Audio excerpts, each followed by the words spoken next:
L'entrepreneuriat, c'est une série de passages initiatiques. Et j'ai envie de te partager 3 passages initiatiques. Très souvent, quand on rentre dans la voie de l'entrepreneuriat ou qu'on y est déjà depuis longtemps, on va chercher des méthodes, tout ce qui se passe à l'extérieur. Et c'est super, ça inspire. Mais j'ai très envie de t'accompagner pour que tu reviennes à toi, dans ton entrepreneuriat à toi.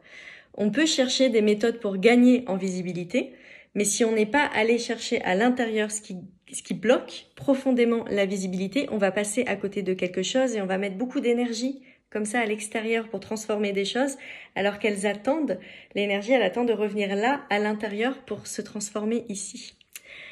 Ce week-end, il y avait l'anniversaire d'une amie qui a fait appel à des ressources pour son passage de vie.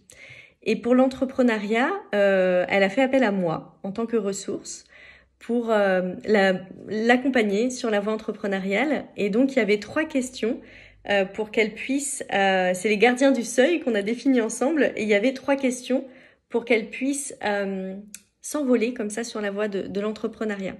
Je vais te partager ces 3 questions parce que pendant la masterclass Symphonie entrepreneuriale, on va partir de là. Première question... Alors attention, hein. Et oui, je parle d'entrepreneuriat où on se montre, où c'est un entrepreneuriat où on se met en lumière soi-même. Donc, il y a des processus intérieurs qui sont spécifiques et c'est aussi de l'entrepreneuriat où on crée une entreprise harmonieuse, où chaque personne est à sa place, chaque rôle est à sa place. Donc, voici les 3 questions phares à se poser. Première question. Est-ce que tu es prêt ou prête à être dérangé, critiqué, calomnié et adoré en mettant en lumière ton activité? Et donc j'ai bien dit des choses très négatives, mais aussi adoré. Parce que ça, c'est une initiation que j'ai reçue la semaine dernière où je me suis rendu compte que être adoré, c'est pas si facile que ça. Parce que quand on est adoré, ça veut dire que les autres ont des attentes envers nous et qu'ils attendent potentiellement le premier faux pas pour se dire non, cette personne, en fait, elle est pas juste, elle est pas éthique, tout ça. Et donc, être adoré, c'est pas si évident que ça. Alors, cette question, elle est importante parce que comment on peut construire quelque chose de grand si à la moindre attaque, comme ça, paf, on tombe par terre? La vie, elle nous protège en permanence. Et donc, quand on a l'impression, on se dit non, mais par rapport à tout ce que j'ai fait, mon entreprise, elle n'a pas grandi assez, en fait, par rapport à ce qui a été mis en œuvre. Je pense que c'est important de se poser cette question. Est-ce que j'ai vraiment accepté à l'intérieur de moi l'idée d'être critiquée, d'être adorée? Et chez moi, je vois que c'est un long processus, alors que j'aime beaucoup. Et j'ai pas envie que ce soit guéri en un claquement de secondes parce que je vois qu'il y a vraiment à chaque étape, il y a des clés de guérison et des trésors intérieurs incroyables qu'après moi je peux vous transmettre. Mais je vous assure que pour les personnes qui vivent ce chemin de lumière comme je le vis, c'est pas juste ça. Exploration intérieure. Deuxième question. Est-ce que tu es prêt et prête à prendre des engagements pour ton activité et à les tenir quoi qu'il se passe? Alors je dis engagement. Pour moi, l'engagement, c'est une preuve d'amour envers soi. Donc quand je dis les tenir quoi qu'il se passe, ça veut pas dire être là dans la douleur et de se dire non, je ne changerai rien et je tiens le cap comme ça. J'ai surtout posé cette question parce que si à chaque obstacle on s'arrête en se disant non, il se passe ça parce que j'étais pas alignée, donc non, je change de chemin, et ben en fait comme les obstacles sont des initiations, on ne récupère pas le fruit de ces initiations qui sont des trésors intérieurs.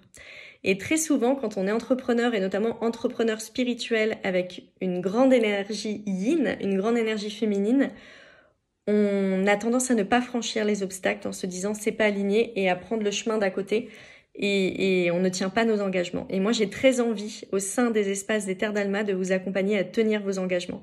Et c'est ce qu'on fait ensemble. Avec amour, hein, avec amour et une grande justesse intérieure, mais en tout cas à le faire. Et notamment au sein du Mastermind Shine. Troisième question. Est-ce que tu es prêt et prête à t'entourer d'une équipe pour toutes les tâches de ton entreprise où tu n'es pas dans ta zone de génie? Alors ça aussi, c'est une question, je peux vous assurer que ça soulève beaucoup d'interrogations chez les personnes auprès de qui je pose ces questions.